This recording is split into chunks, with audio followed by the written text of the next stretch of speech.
Hello，大家好。咁咧上個影片仲喺工場啊，咁呢個影片就已經嚟到現場噶啦。咁之前都同大家講過啦，其實喺家私嘅部分我都仲未做晒，咁但係咁啱喺去年底呢，就我會有一個比較長嘅假期，就好適合去開工啦。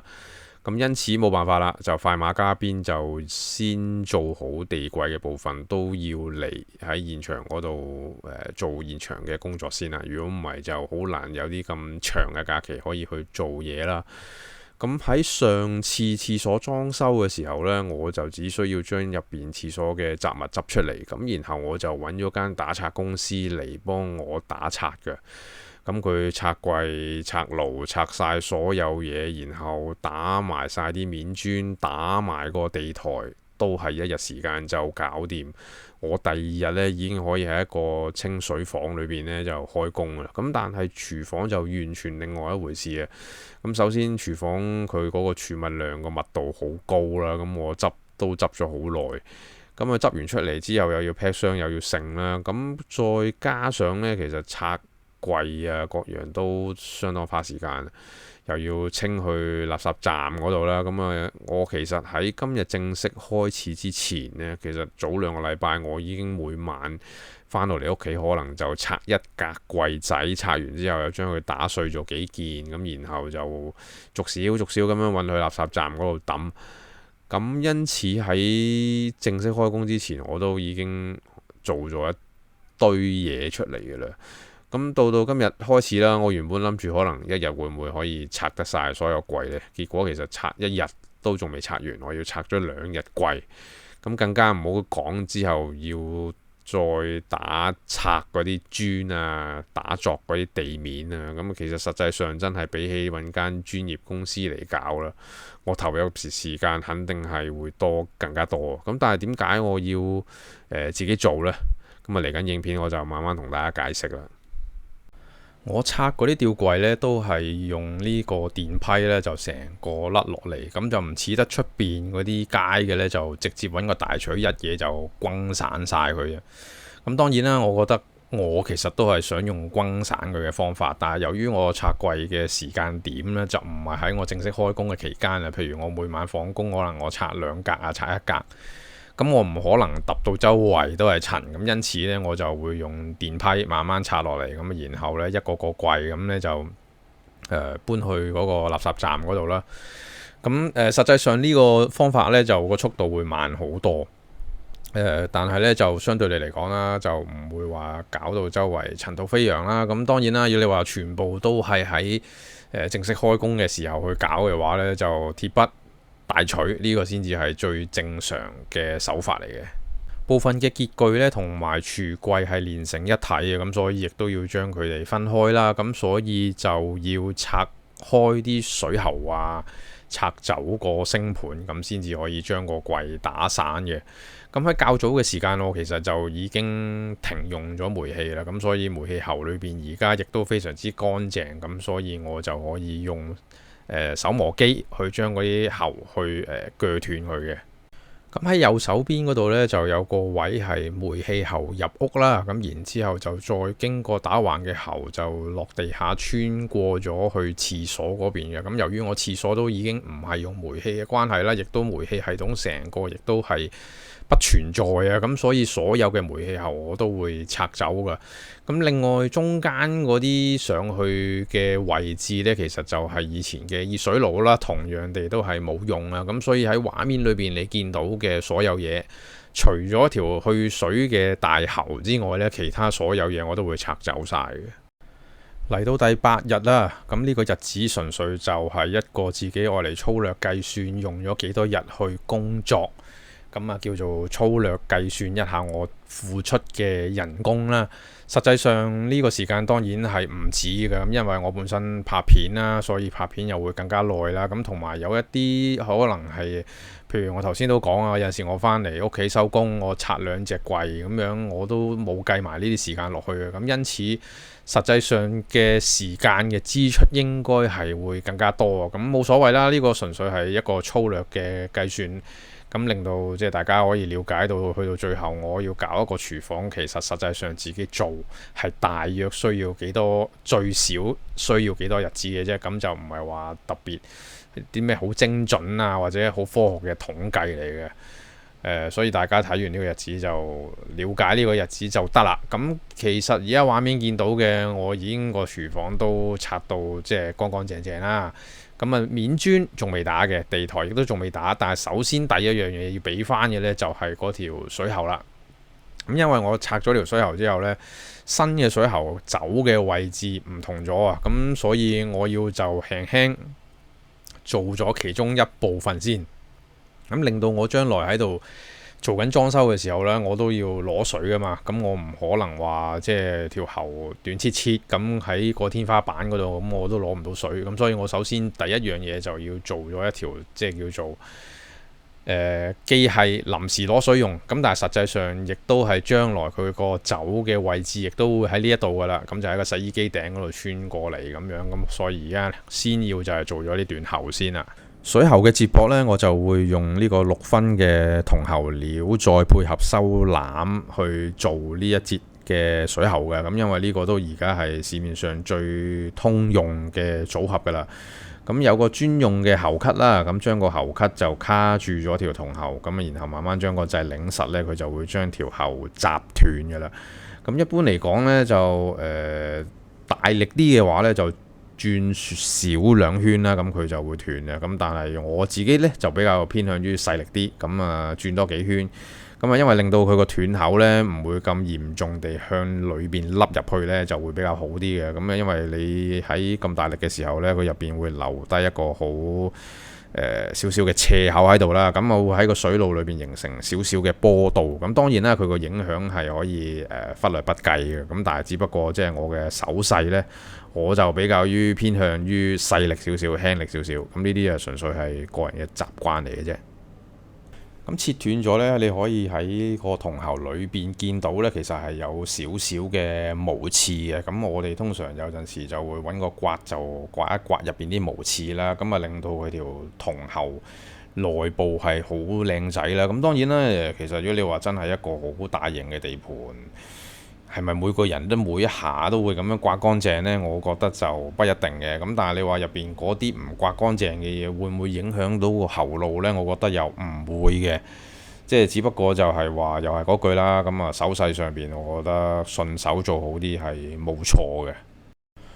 之後呢，就要將嗰啲銅喉嘅多餘外皮呢就切走佢啦。咁大約個長度1寸左右啦。咁啊切少咗嘅話呢，就塞唔到落去嗰個銅喉配件嘅。咁啊切多咗呢，只不過就係外露嘅銅喉呢就比較多。咁當然呢，嗰個皮大家可能唔知道有咩用啦。咁佢係可以有個保溫嘅作用啦。咁亦都可以令到嗰條喉呢就冇咁容易碰傷啊。咁所以個皮亦都有佢嘅作用性喺度嘅。咁開完呢個皮之後呢，咁佢光脫脫就可以塞落去件配件度啦。之後呢，就可以將嗰個索帽同埋嗰粒銅籃拆出嚟，咁啊然後順序呢就套翻落去嘅。咁其實條銅喉都可以直接就咁塞落去，咁但係只不過有陣時塞落去呢，驚唔 confirm， 即係唔肯定佢係咪到底嘅時候呢，咁掹出嚟套落去呢，你就可以 feel 到條銅喉係直接插到落去個配件嘅底部。咁啊，然之後先再將個索帽拉埋去，咁你就好清楚地知道呢兩個配件係收實咗啦。咁喺坊間其實有啲師傅呢，佢比較穩陣啲呢，佢就甚至乎會喺個粒籃嗰度呢，銅籃嗰度呢，就再加浸士黏膠布落去。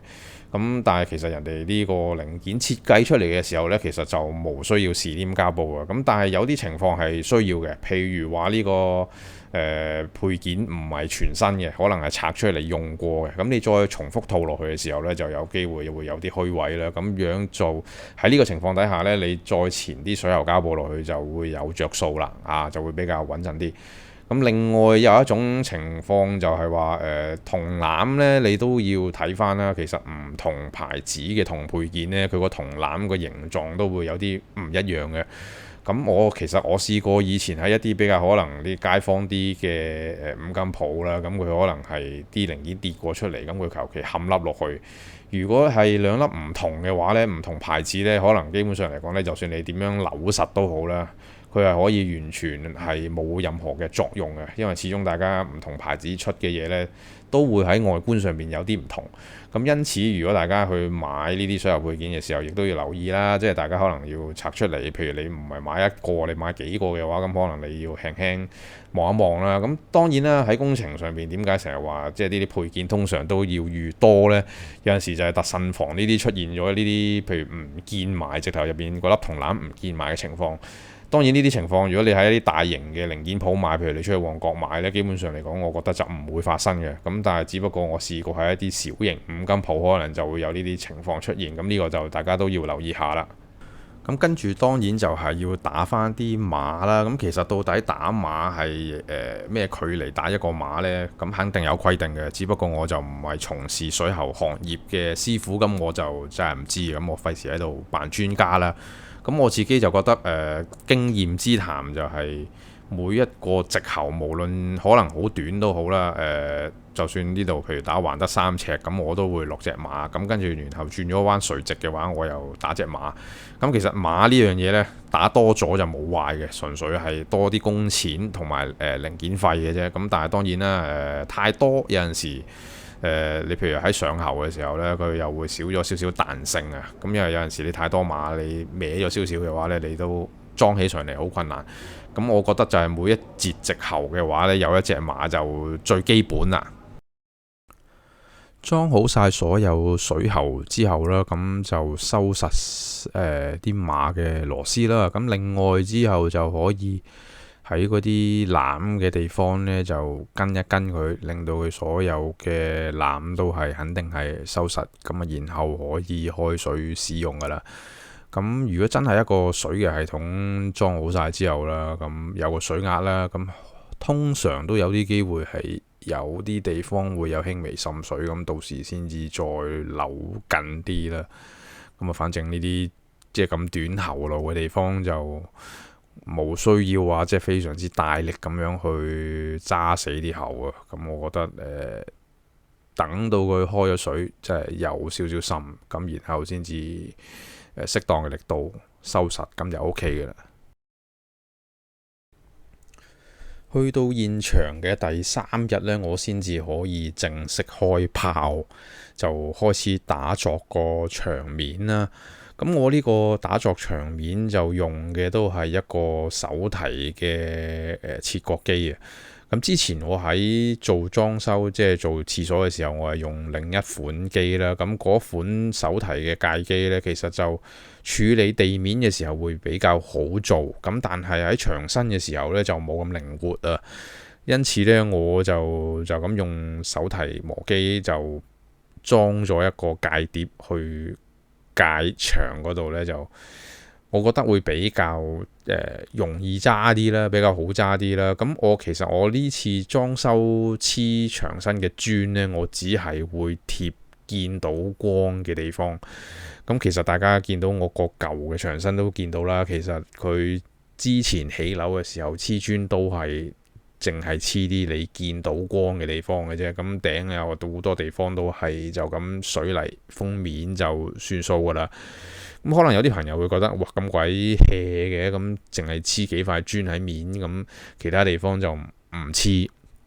咁其實一般喺香港裝修嚟講呢，就大部分通常都係即係由頭黐到尾噶啦。咁始終講到尾啦，咁大家身份唔同啦。如果你係做生意嘅話，你梗係希望佢黐多一件就好過黐少一件啦。咁但係站在一個用家嘅立場啦，一個我睇唔到嘅地方，其實我黐磚係黐嚟做咩呢？咁樣，咁因此我呢次呢，就淨係會做見光嘅部分。咁而且我都幾盡啊，因為我喺設計嘅時候呢，即係譬如中間嗰個台面，工作台面，咁大家喺設計嘅時候約莫都係60至80咁上下嘅高度，咁我就翻我個磚呢，咁我所以就做咗60。見光嘅部分就係60嘅啫，咁因此啱啱好就係2層磚嘅高度，咁多啲我都唔做啦，因為始終其實中間嘅位置啦，做高啲嘅話，即係等於你儲物嘅空間就少咗。咁所以我寧願做少啲，啱啱好淨係見到兩件磚嘅高度，我呢個就係我想做嘅高度啦。咁當然啦，喂，係咪咁樣做係好呢？我唔敢講啊。咁但係我覺得我自己起碼我係啲材料係用咗喺真係需要用嘅地方，而唔係話一啲唔使用嘅地方啦。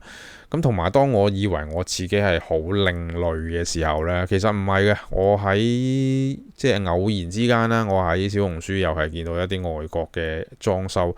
其實外國即係可能講緊歐洲啊、美國嗰啲呢，佢哋嘅裝修廚房呢，全部都係先做好晒所有廚櫃，咁然後喺見光嘅地方呢，先至去貼磚嘅。咁所以因此，當佢哋拆走晒所有櫃啊嘅時候呢，其實可能佢個底呢，比我就仲更加多層啊！即係假設嗰間屋係有可能經過唔知幾多手嘅話呢，佢哋個背脊呢，就更加花里花碌啊！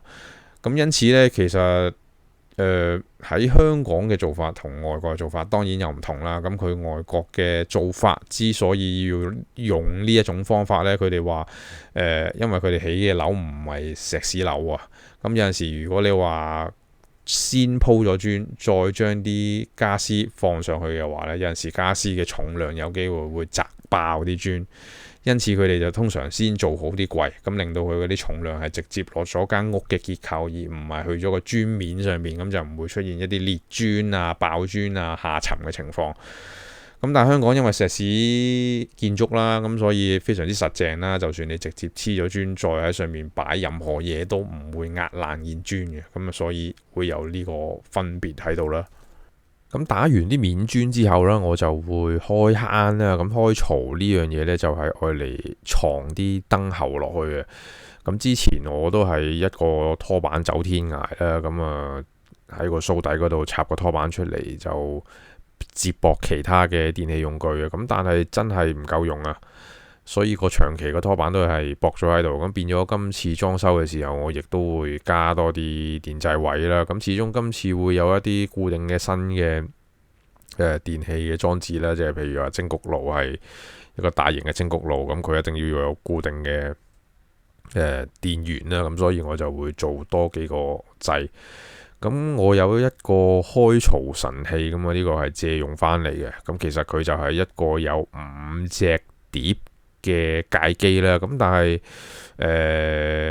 即係都幾重型下嘅，咁同埋佢一路要噴住水，咁反而我覺得都唔算係十分好用。咁我諗如果你係去開嗰啲磚嗰啲呢，咁佢就即係食材咁食啊，咁但係始終石屎呢都速度都係慢啊，咁所以用咗幾次之後呢，即係用咗一陣之後，我都係覺得似乎都係用翻界機，咁然後配合翻用鑿。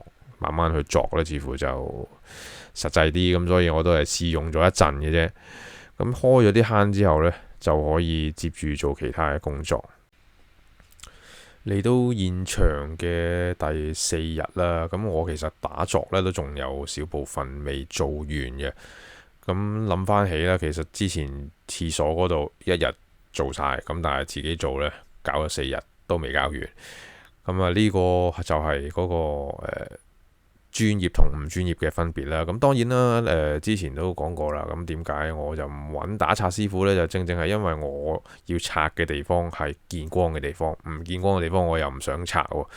咁當然啦，你話揾嗰啲打拆公司，佢會唔會咁樣幫你做呢？我唔肯定。咁或者可能俾多啲錢就冇嘢唔得嘅，只不過就係既然咁麻煩，如果你話又唔要就要再俾多啲錢啦，咁又做出嚟嘅效果又未必係自己想要嘅話，咁不如算啦，咁我自己搞啦。所以我呢一次嘅打拆先至會自己做嘅啫。